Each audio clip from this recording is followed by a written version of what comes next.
first heartbreak. I hate how all these questions are the same person. Oh God. I guess because you were most experienced with him. Like he was the most Yeah, experienced I as you've had. guess. Okay. So first heartbreak, go. First heartbreak. So, after all the confusion, months and months of confusion actually, months and months of mixed signals. Well, like, from him, from me, from people telling me certain things. I kind of decided like not giving me an answer is kind of an answer in itself. Like if you can't tell me, then you probably don't feel it. Because I always had the notion that if a guy likes you, he's gonna tell you. Because I don't know, but guys are kind of hardwired to chase a girl. It Mhm. may be stereotypical, but I feel like it has some basis of truth.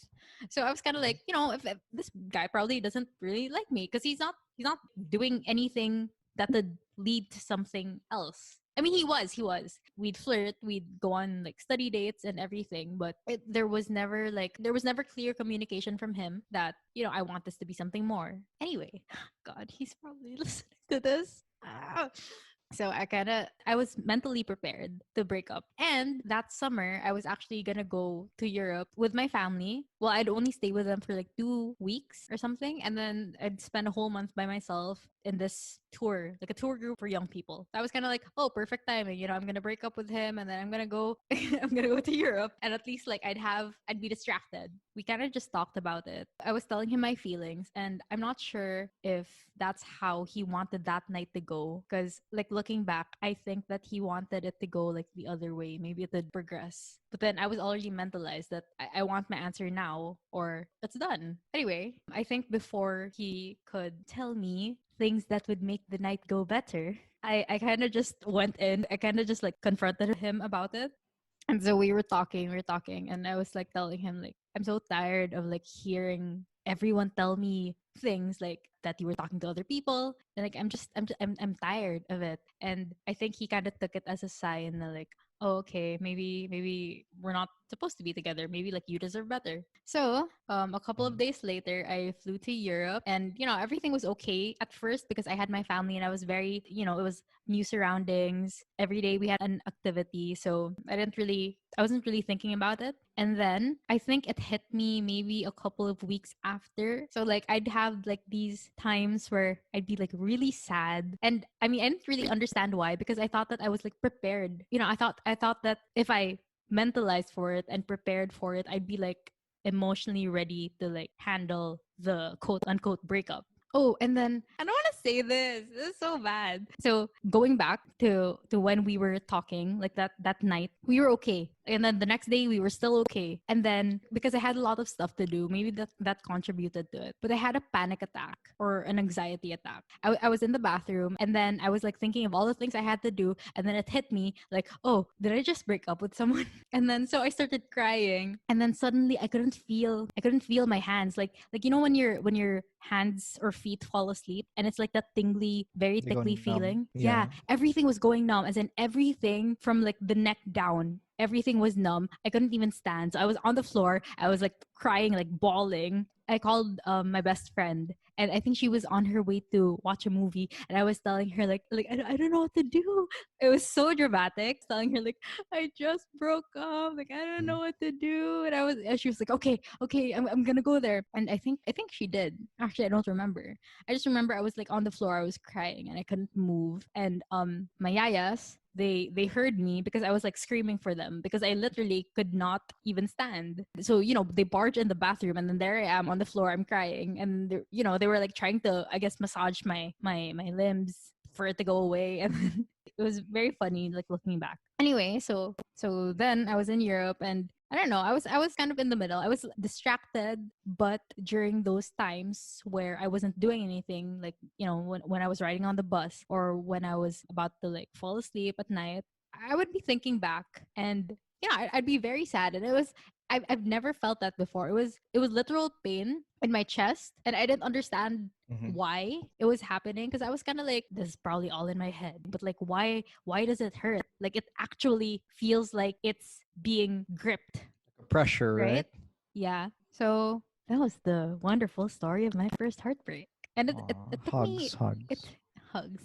I don't know to get over that, but it took me, quite a while. considering that that was my first experience. I didn't really know like how to handle myself, but eventually I got over it. Yeah.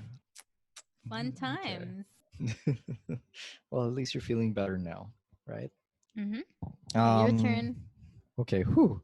Mine. Okay. So mine is, I would say, my recent ex. So, well, okay. Basically, what happened? We were together for almost 4 years, right? And I'd say this was my biggest heartbreak because I've had heartbreaks before. I've had tons of heartbreaks before, but nothing compared to this. I would say this was my really first true heartbreak.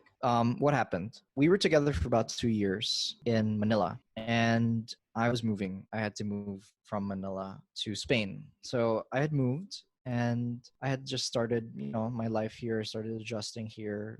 Everything seemed okay. We were handling the LDR pretty well. And about a year into the relationship, her feelings started to fade a little bit. I was still kind of clinging on, like, because I really cared about her. I loved her a lot. But on her end, it was like just kind of like fading a bit, and she was falling for a friend of hers. So there was a guy who was there, who was always present, and it's hard to love someone when they're absent from your life. So she was starting to fall for this guy and fall out of love for me. And of course, I would say nothing breaks the heart more than that, to see someone you love just slowly love someone else and unlove you. So it was a very, very difficult time for me. It was a very big heartbreak for me. But I will say that I'm very happy, especially from her end, that she still cared enough for me that she wanted to end things right. So despite falling for someone else, we agreed to see each other again. I flew to Manila one last time just to see her. We spent about a month together, and it was actually pretty good. I felt like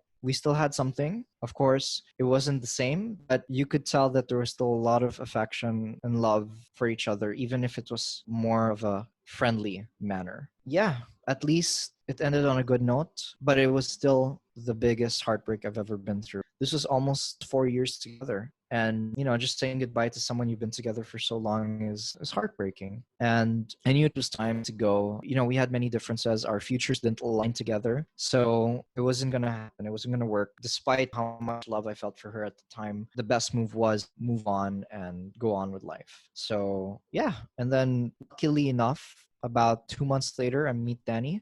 2 months after his biggest breakup. 2 months after my biggest heartbreak, I meet this wonderful Yeah. girl who, no, let me finish, babe. I still had a lot of baggage. I still had a lot of problems. And I'm sure Danny noticed it. I'm sure she felt that. And despite all that, she accepted me with open arms. And she healed me. She mended my broken heart. She was there for me at my most lowest time, even if I didn't show it, even if I wasn't visibly showing how much I was hurting. I know Danny felt it, and I know she accepted me, and I'm getting very emotional right now. And yeah, I'm getting like legit emotional. I'm getting teary-eyed. And No.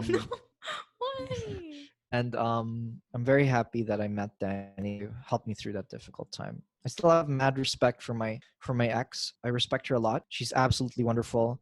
In the end, our differences, they showed, and we thought we could make it work in the beginning, but in the end, it wasn't going to work. But I'm grateful for the experience and the lesson from her. The very difficult lesson I learned, but lesson altogether. If you guys want to check out the full episode, click the link on the screen or head on over to Spotify, Apple Podcasts, or wherever podcasts are available. Thanks for listening, and we'll see you soon.